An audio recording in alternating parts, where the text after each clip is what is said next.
박근혜 대통령 탄핵안에 대한 최종 선고가 초읽기에 들어갔습니다. 거리에 모인 촛불 시민들은 한 목소리로 대통령을 탄핵하라고 촉구했습니다. 사드 배치로 중국과의 갈등이 깊어지면서 군산시도 영향을 받고 있습니다. 군산에 들어설 중국 자매도시의 홍보관 개설이 늦어지고 일부 품목의 반입이 금지되면서 중국을 오가는 보따리상도 어려움을 겪고 있습니다. 전주시가 올해부터 자전거 이용 활성화 정책을 다시 추진합니다. 자전거 전용 도로를 늘리는 등 기반 시설을 확충할 계획인데 장기적인 예산 투자가 과제로 남았습니다. 즐거운 저녁 시간 보내고 계십니까? JTV 8시 뉴스입니다. 박근혜 대통령 탄핵 심판 최종 선고가 초읽기에 들어간 가운데 탄핵을 촉구하는 촛불 집회가 열렸습니다. 헌재가 오는 9일이나 10일쯤 최종 선고를 내린다면 선고 전 마지막 촛불 집회가 되는 셈이어서 평소 주말보다 더 많은 시민들이 거리로 나와서 촛불을 들었습니다. 하원호 기자가 그 현장 다녀왔습니다.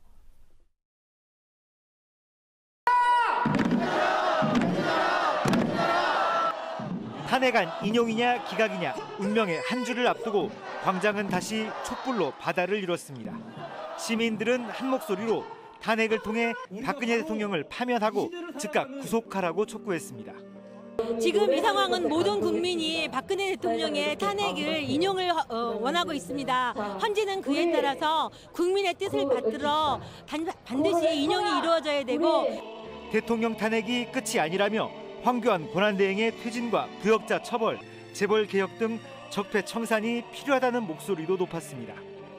박근혜 구속 하나로 끝나는 게 아니라 진정한 민주주의의 횃불을 밝힐 때까지 광장의 민주주의를 놓칠 수 없다고 생각합니다. 석 달 가까이 심리를 이끌어온 헌법재판소는 오는 13일 이전 박근혜 대통령에 대한 탄핵 심판 사건을 최종 선고할 예정입니다. 오는 9일이나 10일이 선고일로 점쳐지는 가운데 헌재는 오는 7일 최종 선고일을 확정 공표할 것으로 보입니다. 시국회의는 다음 주부터 헌재의 선고가 이뤄질 때까지 매일 촛불 집회를 열기로 했습니다. 박근혜 대통령을 탄핵의 심판대에 세운 시민들의 촛불이 헌정사상 처음으로 대통령 파면을 이끌어낼 수 있을지 대한민국의 운명을 가를 한 주가 시작됐습니다. JTB 뉴스 하원호입니다. 사드 배치로 중국과의 갈등이 깊어지면서 군산에도 영향을 미치고 있습니다. 군산에 들어설 중국 자매도시의 홍보관 개설이 기약 없이 늦어지고 중국을 오가며 활동하는 보따리 상들의 어려움이 커지고 있습니다. 김진영 기자가 취재했습니다. 군산시청에 마련된 중국 연태시 홍보관입니다. 지난해 10월에 운영에 들어가기로 자매 결혼을 맺은 연태시와 합의했지만 아직까지 문을 열지 못하고 있습니다. 5달째 빈 공간으로 널리고 있습니다. 지난해 사드를 한국에 배치하기로 한국과 미국이 결정하면서 홍보관 개관이 기약 없이 미뤄지고 있습니다. 지금 현재 이게 중국하고의 관계가 사드 때문에 안 좋아져서 또 그쪽에 또 지금 인사철이기 때문에 변동할 수 있는 요인이 생겨서요. 군산시는 연태시뿐만 아니라 지리적으로 가까운 중국의 여러 도시와 추진하는 교류마저 경색되지 않을까 전전긍긍하고 있습니다. 군산항을 통해 중국 속도항을 오가며 활동하는 보따리상들에게 타격이 우려되고 있습니다. 중국 세관 당국이 화장품 등 일부 품목의 반입을 금지한 데다 입국 검사도 강화하면서 보따리상들의 어려움이 커지고 있습니다. 상인들은 앞으로가 더 걱정입니다. 자꾸 위에서 공문이 내려오고 뭐 그런 거 있고 다른 쪽 저기 항로나 항구나 그런 데가 이제 진행되고 나서 마지막적으로 이제 쪽도 그렇겠죠. 사드 배치를 둘러싼 한중 간의 갈등으로 발생한 불똥이 군산시로 번지고 있습니다. JTB 뉴스 김진영입니다. 전주시가 올해부터 다시 자전거 이용 활성화 정책을 추진합니다.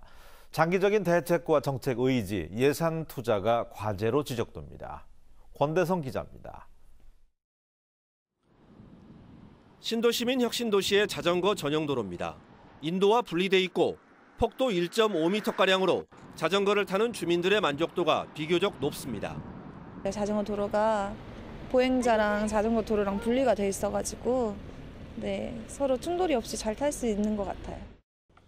전주 시내 전체 자전거 도로의 길이는 400km입니다.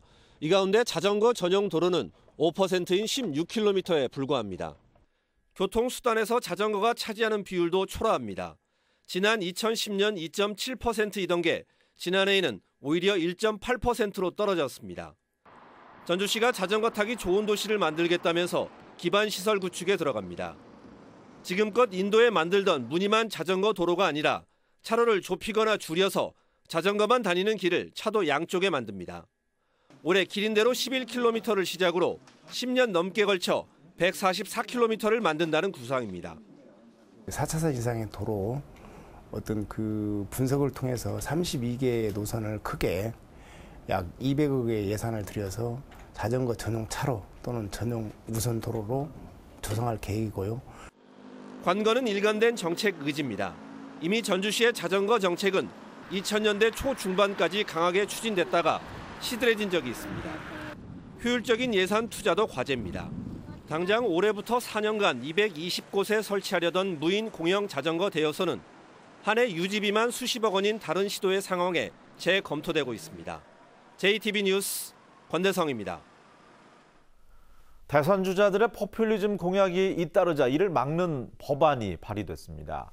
자유한국당 염동열 의원이 발의한 법안은 대통령 후보가 선거 공약서에 반드시 공약의 총액을 명기하고 전문기관이 재원 조달 방안을 검증한 보고서를 함께 기재하도록 했습니다. 지난달 전북기자협회가 주관한 대선주자 토론회에 참석한 유력 후보들은 새만금과 탄소산업, 금융타운 조성과 같은 전북 현안에 대해서 대부분 지원을 약속했지만 구체적인 사업비와 재원 조달 방안은 빠져서 말뿐인 공약이라는 우려가 나왔습니다. 홀로 사는 노인들이 공동생활을 할 수 있도록 지원하는 독거노인 가족화 사업이 추진됩니다.